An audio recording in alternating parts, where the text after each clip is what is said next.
ओम शांति। अॼु जी मुरली तारीख़ 12/11/2023 मिठा मिठा बाबदादा चवनि था अॼु अव्यक्त बाबदादा जो रिवाइज कोर्स 22/3/96। अॼु बाबदादा चवनि था ब्रह्मण जीवन जी पर्सनैलिटी सभु प्रश्ननि खां पार सदा प्रसन्नचित। अॼु सर्व प्राप्ति दाता बाबदादा पंहिंजी सर्व प्राप्ति स्वरूप ॿारनि खे ॾिसनि था। बाप दादा द्वारा प्राप्तियूं त ॾाढी थी वियूं आहिनि, जंहिंजो अगरि वर्णन करो त ॾाढो आहे, लेकिन लंबी लिस्ट ॿुधाइण खां इहा वर्णन कंदा आहिनि कि अप्राप्त न कोई वस्तु हिन ब्रह्मण जीवन में। त बाप दादा ॾिसनि पिया कि प्राप्तियूं त ॾाढियूं आहिनि, लंबी लिस्ट आहे, त जेके सर्व प्राप्तियूं आहिनि उन जी निशानी प्रत्यक्ष जीवन में छा ॾेखारे में ॾींदी। उहा ॼाणंदा आहियो, सर्व प्राप्तियुनि जी निशानी आहे सदा उन्हनि जो चहिरो चलन सां प्रसन्नता जी पर्सनैलिटी ॾेखारे में ॾींदी। सदा उन्हनि जे चहिरे ऐं चलन सां प्रसन्नता जी पर्सनैलिटी ॾेखारे में ॾींदी। पर्सनैलिटी ई कंहिंखे बि आकर्षित कंदी आहे न, त सर्व प्राप्तियुनि जी निशानी आहे प्रसन्नता जी पर्सनैलिटी, जंहिंखे संतुष्टा बि चईंदा आहियूं। लेकिन अॼुकल्ह चहिरे ते जो सदा प्रसन्नता जी झलक ॾिसण में अचे उहा न ॾेखारे में ॾींदी आहे। कॾहिं प्रसन्न चित्त, कॾहिं प्रश्न चित्त, ॿ प्रकार जा आहिनि। हिकु आहे जरा सु परिस्थिति आई त प्रश्न चित्त छो छा कीअं, कॾहिं इहा प्रश्न चित्त ऐं प्राप्ति स्वरूप सदा प्रसन्नचित हूंदा आहिनि। त चेक करिणो असांखे कि असां कोई बि परिस्थिति में छो छा कंदा आहियूं या सदा प्रसन्न रहंदा आहिनि। न कि कॾहिं बि जेका सदा प्रसन्न रहंदा आहिनि उन्हनि खे कॾहिं बि कंहिं ॻाल्हि में क्वेश्चन न थींदो आहे, छो जी सर्व प्राप्तियुनि सां संपन्न आहे न।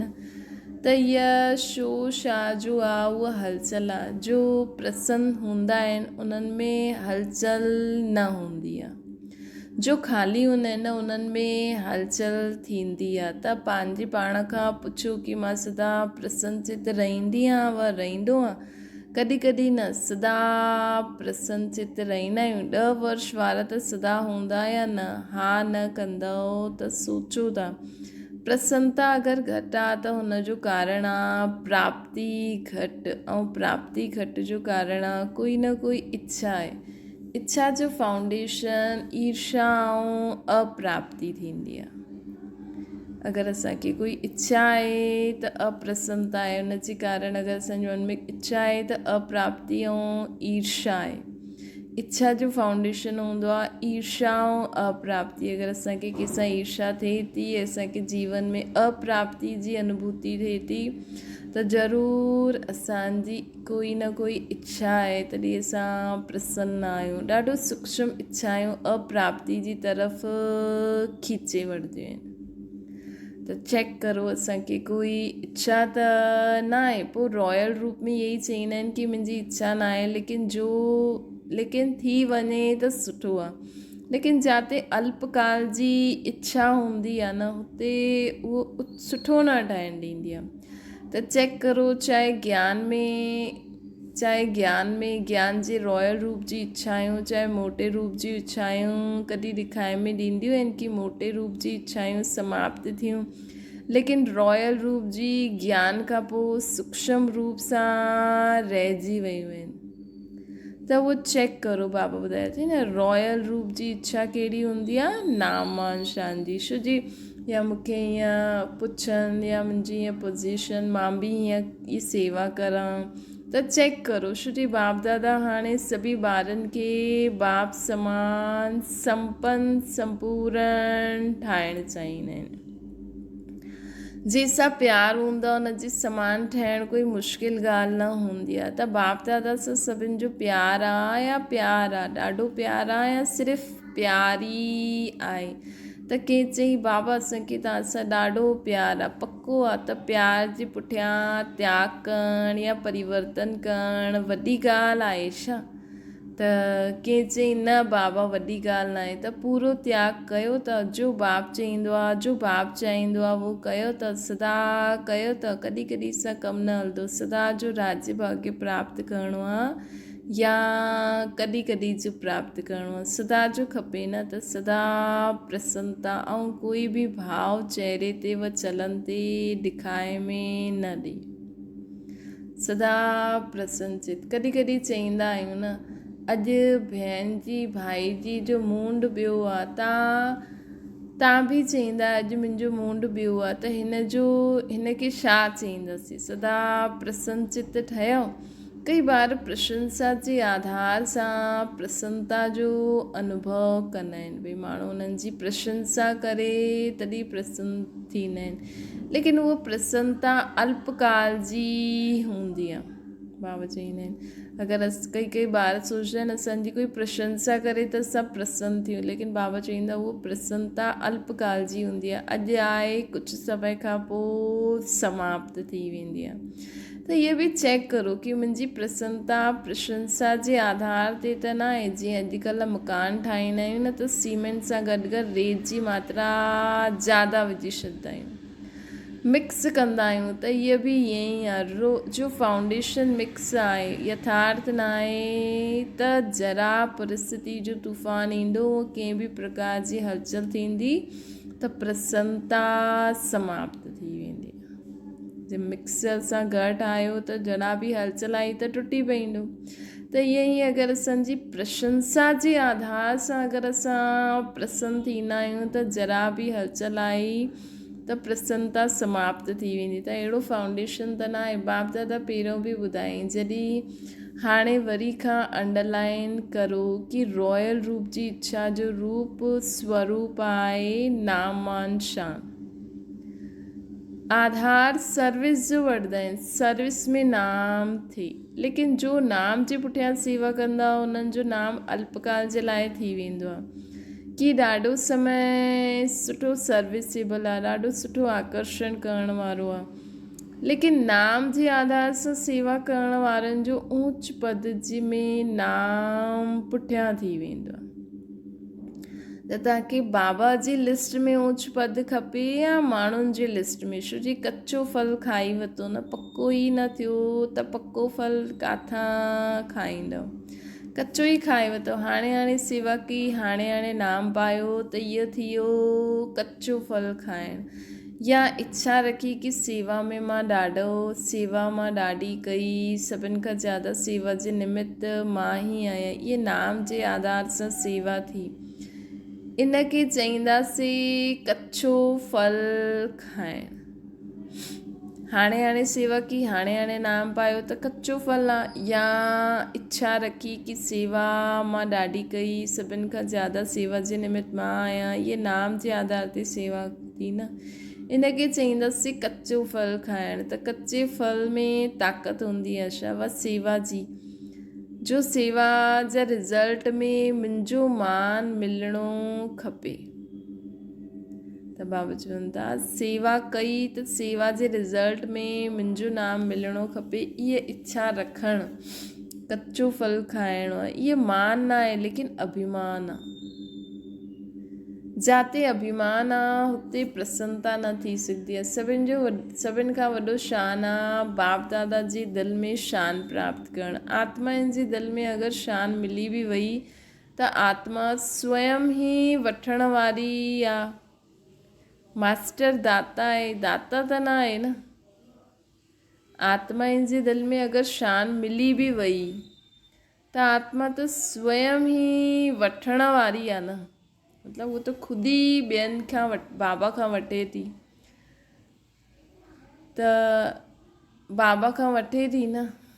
त बाबा चवनि था कि उहा असां अगरि जेकी वठण वारी आहे उन जी दिलि ते अगरि असां शान प्राप्त कई त छा वॾी ॻाल्हि थी। असां त मास्टर दाता आहियूं न, दाता थोरी आहियूं।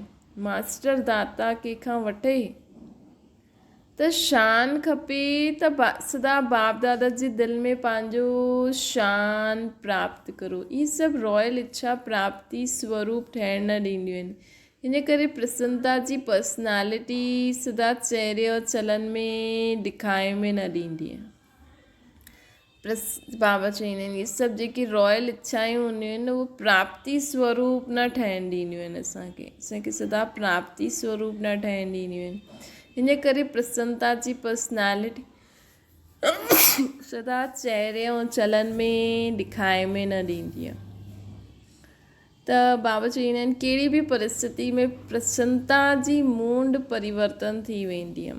त सदाकाल जी प्रसन्नता न चईंदासीं। ब्रह्मण जीवन जी मूंड सदा चेयरफुल एंड केयरफुल, मूंड बदिलणो न खपे। पोइ रॉयल रूप में चईंदा आहिनि अॼु मूंखे ॾाढी एकांत खपे। छो खपे? छो जी सेवा व परिवार सां किनारो करणु चाहींदा आहिनि ऐं चईंदा आहिनि शांती खपे, एकांत खपे। अॼु मुंहिंजो मूंड अहिड़ो आहे त मूंड न बदिली करो। कारण कुझु बि थिए लेकिन तव्हां कारण खे निवारण करण वारा आहियो कि कारण में अचण वारा आहियो। हर ॻाल्हि जो कारण निवारण करो ऐं निवारण स्वरूप ठहो, समाधान स्वरूप ठहो। निवारण करण वारा आहियो, ठेको छा वरितो आहे?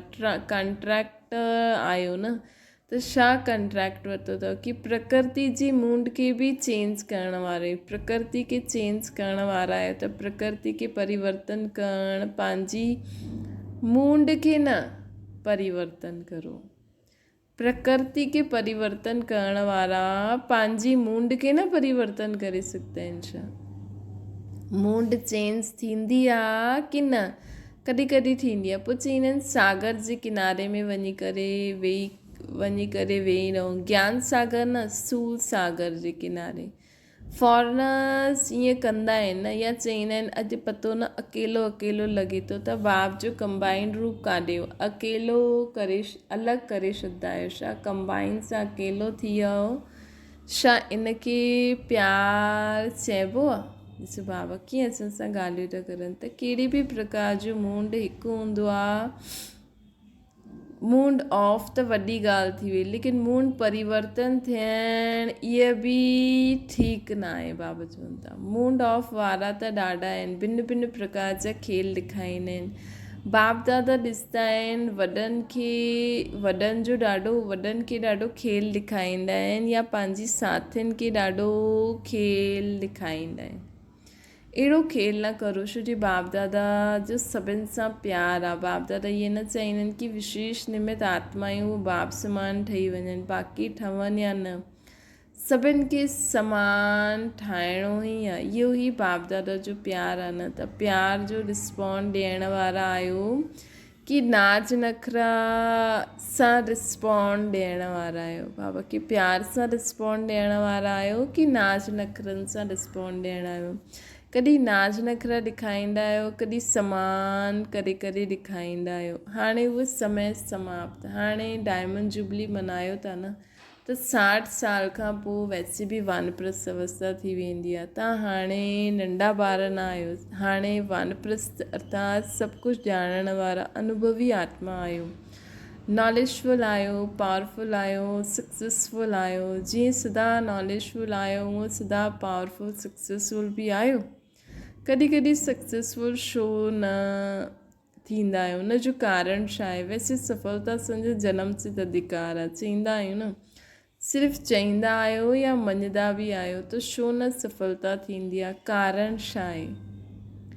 जॾहिं पंहिंजो जन्म सिद्ध अधिकार आहे त अधिकार प्राप्त थियण में, अनुभव थियण में कमी छो? कारण छा आहे? बाप दादा ॾिठो अथई मेजॉरिटी पंहिंजी कमज़ोर संकल्प पहिरियों ई इमर्ज कंदा आहिनि। पतो न थींदो त इहो पंहिंजो ई कमज़ोर संकल्प प्रसन्नचित न लेकिन प्रश्न चित्र ठाहे ॾींदा आहिनि। थींदो न थींदो, छा थींदो पतो न, हीअ संकल्प दीवार ठही वेंदी आहे। सफलता हुन दीवार जे अंदरि छिपी वेंदी आहे। निश्चय बुद्धि विजयी असांजो स्लोगन आहे। जॾहिं इहा स्लोगन हाणे जो आहे या भविष्य जो आहे? हाणे जो आहे कि भविष्य जो न आहे, वर्तमान जो आहे न? त सदा प्रसन्नचित रहणु खपे या प्रश्नचित?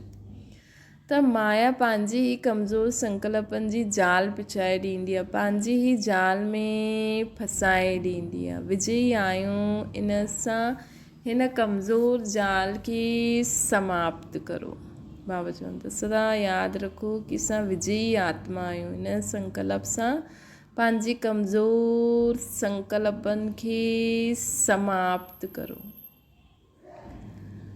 फसो न, लेकिन समाप्त करो। समाप्त करण जी शक्ति आहे। धीरे धीरे न करो, फट सां सेकेंड में हिन जाल खे वधण न ॾियो। सेकेंड में कोई बि संकल्प, कोई बि अहिड़ो अचे न, तुरंत जीअं गोलियूं लॻंदियूं न, फटाफट उअं ई बिंदी बिंदी बिंदी बिंदी बिंदी बिंदी बिंदी बिंदी सभु बिंदी बिंदी थी विया। उअं ई बिंदी बिंदी बिंदी बिंदी सभु बिंदी बिंदी थी विया। त बाबा चवनि था धीरे धीरे न करो, फट सां सेकेंड में हिन जाल खे वधण न ॾियो। अगरि हिकु बार बि हीअ जाल में फसी विया त निकिरणु मुश्किल थी वेंदो। विजय मुंहिंजो बर्थ राइट आहे, सफलता मुंहिंजो बर्थ राइट आहे। हीअ बर्थ राइट परमात्मा बर्थ राइट आहे, इनखे कोई छीने न सघंदो आहे। विजय असांजो बर्थ राइट आहे, सफलता असांजी बर्थ राइट आहे। इहा असांखे परमात्मा द्वारा बर्थ राइट मिलियो आहे, इनखे कोई बि छीने न सघंदो आहे। बाबा चवनि था त अहिड़ा निश्चय बुद्धि सदा प्रसन्नचित सहज ऐं स्वतः हूंदा आहियो। महिनत करण जी बि ज़रूरत न पए। असफलता जो ॿियो कारण छा आहे? तव्हां माण्हू ॿियनि खे बि चईंदा आहियो कि समय, संकल्प, संपत्ति सभु सफल करो। त अगरि असांजे जीवन में असां असफल थियूं था त मतिलबु असां कुझु सफल नथा करूं समय, संकल्प, संपत्ति मां। त सफल करण अर्थात सफलता पाइणु। सफल करण ई सफलता जो आधार आहे। अगरि सफलता न मिलंदी आहे त ज़रूरु कोई न कोई खज़ाने खे असां सफल नथा करूं, तॾहिं सफलता नथी मिले। खज़ाननि जी लिस्ट त ॼाणंदा आहियो न, चेक करो कहिड़ो कहिड़ो खज़ानो सफल न कयो, व्यर्थ गवायो, त स्वतः ई सफलता प्राप्त थी वेंदी। इहा वरसो बि आहे त वरदान बि आहे। सफल करो, सफलता पायो। त सफल करणु ईंदो आहे कि न, त सफलता मिलंदी आहे। सफल करणु आहे बीज, सफलता आहे फल। अगरि बीज सुठो आहे त फल न मिले, इहे न थी सघंदो आहे। सफल करण जे बीज में कुझु कमी आहे, तॾहिं सफलता जो फल न मिलंदो आहे। त सफल करण जे बीज में, सफल करण जे बीज में कुझु कमी आहे, मतिलबु असां समय, संकल्प, संपत्ति खे सफल नथा करो, कुझु कमी आहे, तॾहिं सफलता जो फल न मिलंदो आहे। त छा करिणो आहे? सदा प्रसन्नता जी पर्सनालिटी में रहो। प्रसन्न चित रहण सां ॾाढा सुठा अनुभव कंदव। बाबा चवनि था सदा प्रसन्नता जी पर्सनालिटी में रहो। प्रसन्न चित रहण सां ॾाढा सुठा अनुभव कंदा रहंदव। वैसे बि कोई खे प्रसन्न चित ॾिसंदा आहियूं त केतिरो सुठो लॻंदो आहे, हुन जे संग में रहणु, हुन सां ॻाल्हि करणु, वेहणु केतिरो सुठो लॻंदो आहे। ऐं कोई प्रश्न चित वारो हूंदो त तंग थी वेंदा आहिनि। त इहे लक्ष्य रखो, छा ठहिणो आहे? प्रसन्न चित, प्रश्न चित न। अॼु सीज़न जो लास्ट ॾींहुं आहे त लास्ट में छा कबो आहे? कोई यज्ञ बि रचंदा आहिनि त लास्ट में छा कबो आहे? स्वाहा कबो आहे न। त तव्हां छा कंदव? प्रश्न चित खे स्वाहा करो। इहा छो थींदो आहे, इहा छो थींदो आहे, इहा छा थींदो आहे, ईअं न। नॉलेजफुल आहियो त छो छा न। त अॼु खां इहा व्यर्थ प्रश्न स्वाहा, सभु व्यर्थ प्रश्न स्वाहा करे छॾो। असांजो बि टाइम बचंदो, ॿियनि जो बि बचंदो, दादियुनि जो बि टाइम हिन में वेंदो आहे। इहे छो, इहे छा, इहे कीअं, त इहे समय बचायो, पंहिंजो बि ऐं ॿियनि जो बि समय बचायो। बचत जो खातो जमा करो। बाबा चवनि था इहे छो छा में न वञो, ख़ुदि जो बि समय बचायो, ॿियनि जो बि बचायो। बचत जो खातो जमा करो। बाबा चवनि था हाणे बचत जो खातो जमा करो, पोइ 21 जन्म आराम सां खाईंदासीं। समय बचायो, पंहिंजो बि ॿियनि जो बि। छो छा में संकल्प वेस्ट न करो, समय वेस्ट न करो, खज़ाना वेस्ट न करो। सभु जमा करो बाबा जी यादि में, त 21 जन्म वेही करे खाईंदासीं पीअंदासीं मौज कंदासीं, हुते जमा न करिणो पवंदो आहे। त स्वाहा कयो की सोचंदव, छा स्वाहा करिणो आहे? सभु प्रश्न भले सोचे वठो, पाण सां पुछी वठो, ईअं कंदासीं, ईअं कीअं थींदो, ईअं करे सघंदासीं या न, इहे 1 मिंट में सोचे वठो, पको कमु करो, करे वठो। पंहिंजे सां जेतिरो बि प्रश्न पुछणा हुजनि उहे 1 मिंट में पुछी वठो। बाबा चवनि था पुछी वठो, स्वाहा बि करे वरितो या सिर्फ़ु प्रश्न ई पुछियो अथव, पाण खां सिर्फ़ु प्रश्न ई पुछिया अथव या स्वाहा बि कयो अथव, अॻियां जे लाइ प्रश्न ख़तमु। 1 मिंट बाबा साइलेंस में विहारियईं ऐं चयईं की ख़तमु कयूं। मन में सभु प्रश्न ख़तमु। हा जी, सभिनि चयो हा जी। ईअं ई हा जी न करो। जॾहिं ॾाढे काल जो अनुभव आहे कि प्रश्न चित अर्थात परेशान थियणु, प्रश्न चित अर्थात परेशान थियणो, परेशान करणु सुठी रीति सां अनुभवी आहियो न, त पंहिंजे निश्चय ऐं जन्म सिद्ध अधिकार जी शान में रहो त परेशान न थींदव। जॾहिं हिन शान खां परे थींदा आहियूं तॾहिं परेशान थींदा आहियूं न। सम्झो, सुठी तरह सां सम्झो कि हाणे चईंदव हा सम्झो ऐं फौरन में वेंदव त चईंदव मुश्किल आहे, ईअं त न आहे न। अच्छा, 1 सेकेंड में अशरीरी ठहिण, इहो पाठ पक्को आहे, बाबा चवनि था। हाणे विस्तार, हाणे सार में समाए वठो।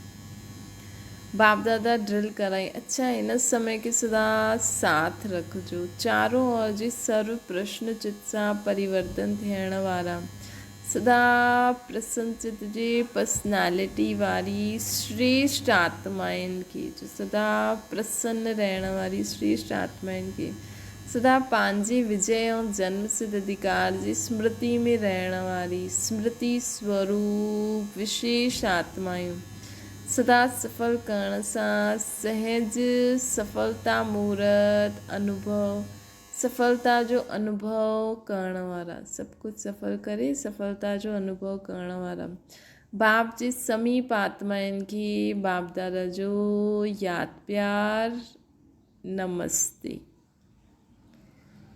जो डबल विदेशी चारों ओर जा 10 वर्ष वारा ॿार आहिनि, उन्हनि खे बि विशेष मुबारक यादि प्यार ऐं नमस्ते। दादियुनि सां बाप दादा तव्हां तव्हांखे परिवार जो सिरताज निमित आत्माउनि जे लाइ, बाप दादा खे तव्हां परिवार जे सिरताज निमित आत्माउनि खे जे लाइ सदा जीते रहो, उड़ते रहो ऐं उड़ाईंदा रहो, इहे ई संकल्प सदा रहंदो आहे। पंहिंजे योग जी तपस्या जी शक्ति सां शरीरनि खे त हलायो था, लेकिन तव्हां वटि ज़्यादा बाप दादा, तव्हां खां ज़्यादा बाप दादा खे ऊनो रहंदो आहे। इन करे समय प्रमाण फास्ट चक्कर न लॻायो, आराम सां वञो अचो, छो जी दुनिया जी परिस्थिति बि फास्ट बदिले थी। इन करे सेवा जी बाप दादा मना नथा करनि, लेकिन बैलेंस खपे। सभी जे प्राण तव्हांजे शरीर में आहिनि, तन ठीकु त सेवा बि सुठी थींदी आहे। इन करे सेवा खूब करो, लेकिन ज़्यादा धक्का न खाओ, थोरो धक्को लॻाए। ज़्यादा धक्को लॻाइण सां छा थींदो आहे, बैटरी स्लो थी वेंदी आहे। इन करे बैलेंस हाणे खां रखिणो आवश्यक आहे। हीअं न सोचो हीअ वर्ष करे वठूं, ॿियो वर्ष पतो न, जीअणो आहे उड़णो आहे। हाणे त सम्झो पाठ आहे न, हाणे त तव्हांजो पाठ आहे न, बाबा प्रश्न पुछनि त पंहिंजे पाठ खे सम्झी करे धक्को लॻायो, लेकिन बैलेंस में धक्को लॻायो। ठीकु आहे, फास्ट न ठाहियो, 2 ॾींहं हिते 3 ॾींहं हिते हुते न। हाणे उहो टाइम वियो, जॾहिं अहिड़ो टाइम ईंदो त 1 ॾींहं में 4 स्थान ते वञिणो पवंदो, लेकिन हाणे न, इहो हुन समय हुयो, हाणे त वेंदा आहिनि। अच्छा, ओम शांति। बाबा वरदान, दिव्य गुणनि जी आवान द्वारा सर्व अवगुणनि जी आहुति ॾियण वारा संतुष्ट आत्मा ठहो। जे दीपावली ते विशेष सफ़ाइयूं कमाई जो ध्यानु रखंदा आहियूं न, ईअं तव्हां बि सभु प्रकार जी सफ़ाई ऐं कमाई जो लक्ष्य रखी संतुष्ट आत्मा ठहूं। संतुष्टा द्वारा ही सर्व गुणनि जो आह्वान करे सघंदा आहियो। पोइ अवगुणनि जी आहुति स्वतः ही थी वेंदी। अंदर जो कमज़ोरियूं, कमियूं, निर्बलता, कोमलता रहियल आहे, उन्हनि खे समाप्त करे हाणे नयो खातो शुरू करो। नए संस्कारनि जा वस्त्र धारण करे सच्ची दीपावली मनायो।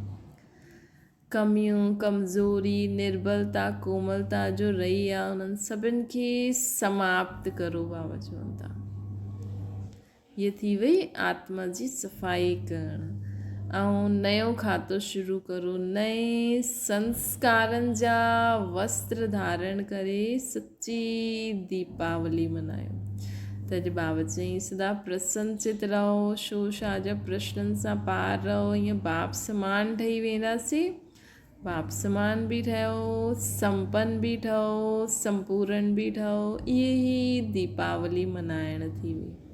स्लोगन आहे बाप जे आज्ञाकारी थी करे रहो त गुप्त दुआयूं समय ते मिलंदी रहंदियूं। बाबा जे आज्ञाकारी थी करे रहो त बाबा जी गुप्त दुआयूं असांखे समय ते मिलंदी रहंदियूं। अच्छा, ओम शांति। बाबा खे यादि करो।